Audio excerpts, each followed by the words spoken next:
So our president at CCAD, Dennison W. Griffith, or as every student here knows him as Denny, wrote his commencement address the day we asked him to be this year's speaker.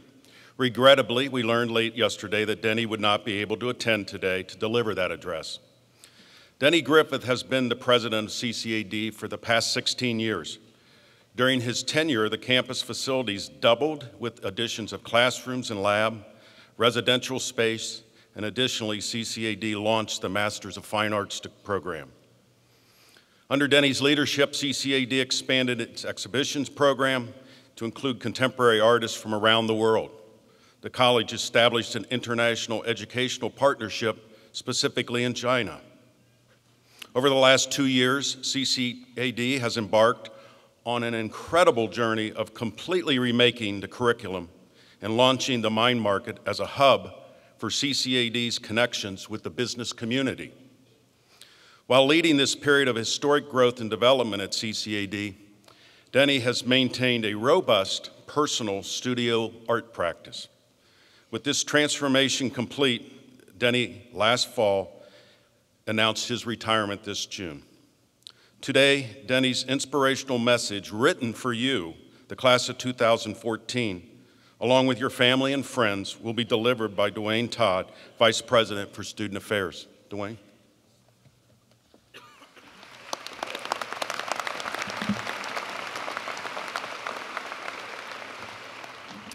So let's be clear, I am not Denny. I think we've established that. I thought about doing my part to play the role of Denny. I thought about shaving my head, thought about wearing 4-inch heels, bring me up a little bit. I thought about, one of those paper masks of Denny with little eyes and mouth cut out, but then you would not be fooled and I would look stupid. So I skipped all those ideas.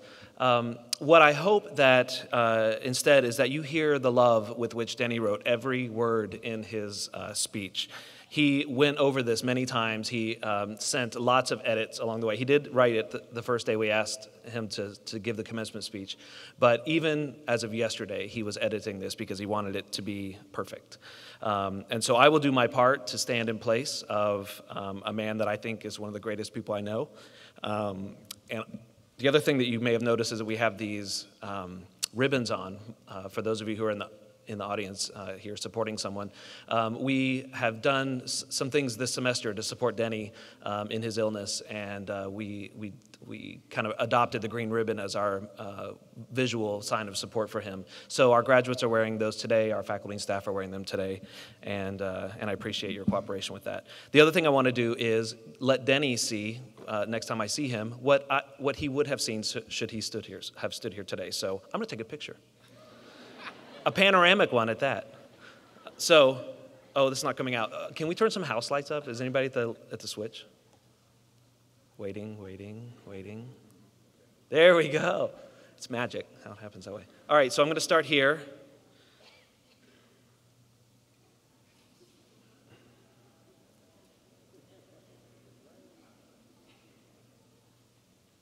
Perfect. Thank you.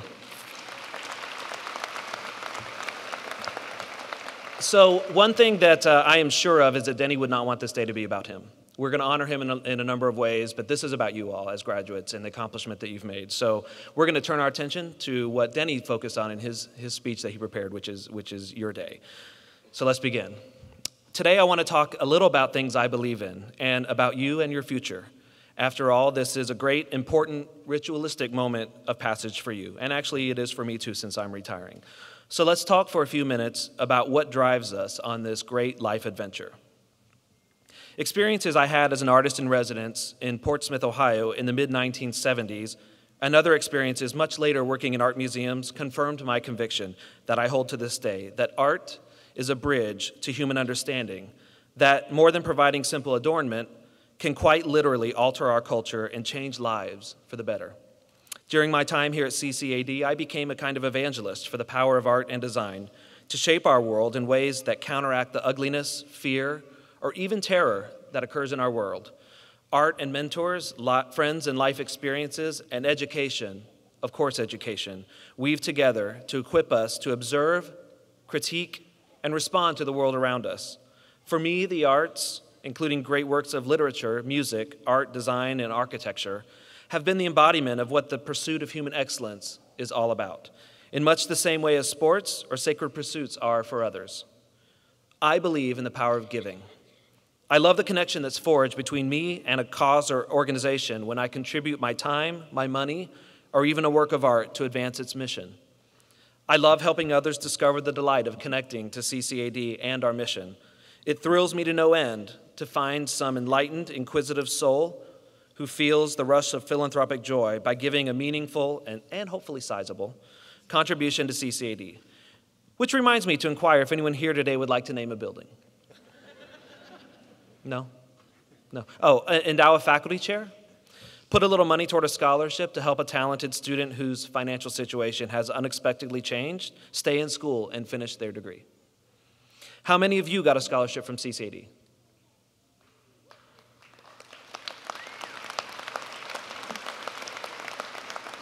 That's almost all of you. And someone out there believed enough in us and enough in you to make your success possible. Many of those donors are up here on stage with me right now. Many more sat where you are sitting right now, and not so long ago. I especially thank those of you with us today who walk the walk of giving. Thank you, thank you. You make such things as this graduating class possible. I believe that Columbus is at an incredible tipping point. Our community is robust, growing, increasingly hip, smart and open, and better poised than ever to take great risks and reap great rewards.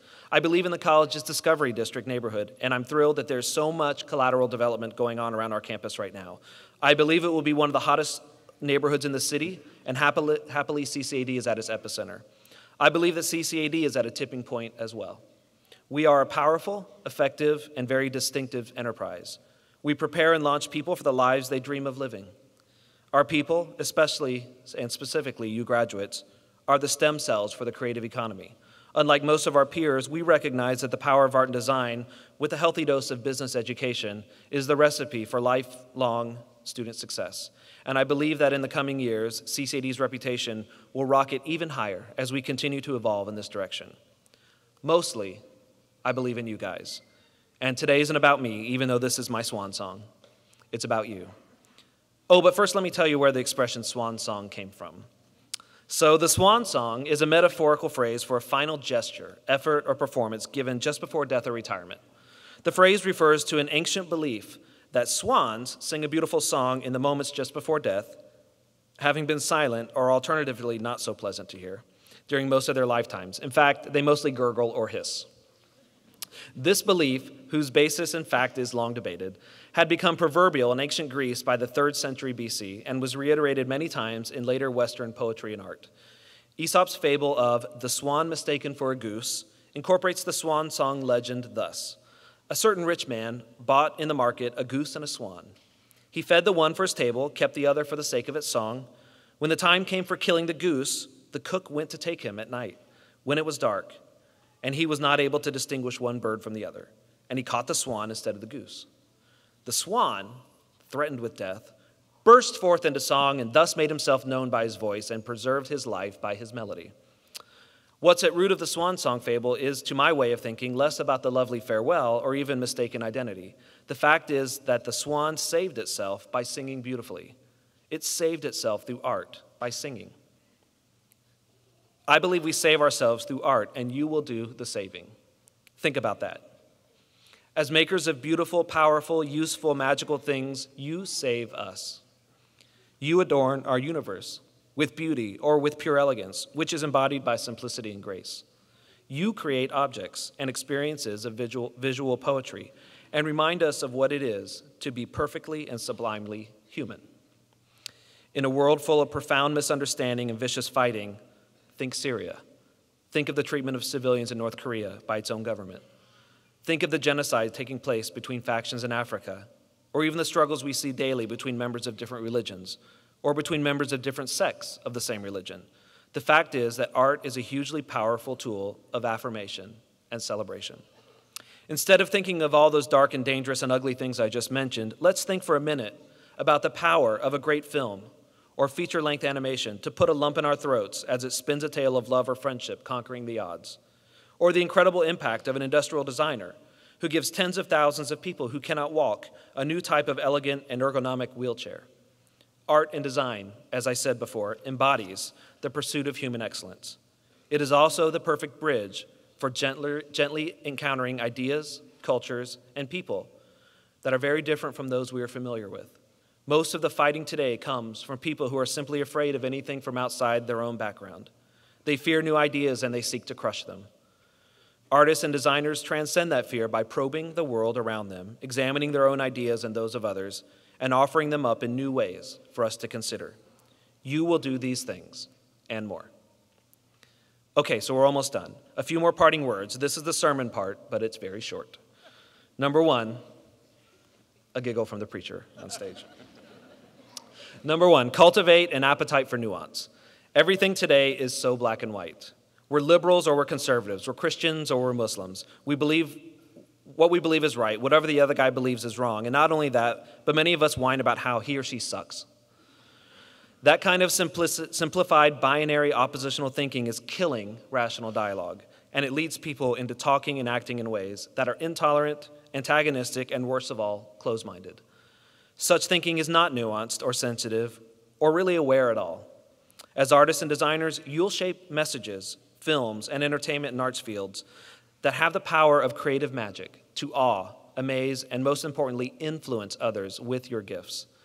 Use them to promote tolerance and curiosity about alternative viewpoints rather than instant judgment of other people's viewpoints. My generation has seriously screwed this up. We need your help to fix it. If you're successful, our great-grandchildren might live to witness respectful political discourse again, or God forbid, people willing to work together across ideological divides for the common civic good. Number two, don't play the victim. Sometimes stuff doesn't go your way. But as the Chinese say, fall down 7 times, get up 8. That's all I have to say about that. Number three, some of you will get invited to help design video games or make movies or shows that advance brutality and violence in the name of entertainment. You don't have to use your gifts this way, so don't. Number three, work on living more fully in the present moment. We're all trained to be constantly planning for the next meeting, the deadline, the fearful event that looms in our minds. That kind of stress and preoccupation blocks our awareness of this instant, right now, which is the only thing that is real. Yesterday is gone, and we'll never live in tomorrow. We can only live in the now. Happiness is right here, right now. Let's agree to quit worrying so much.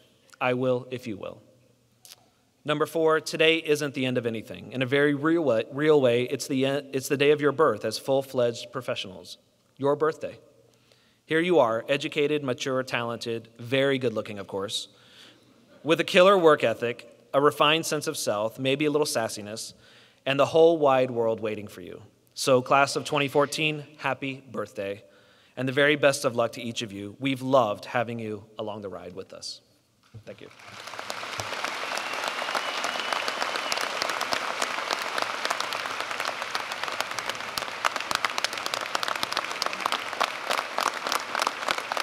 Yes.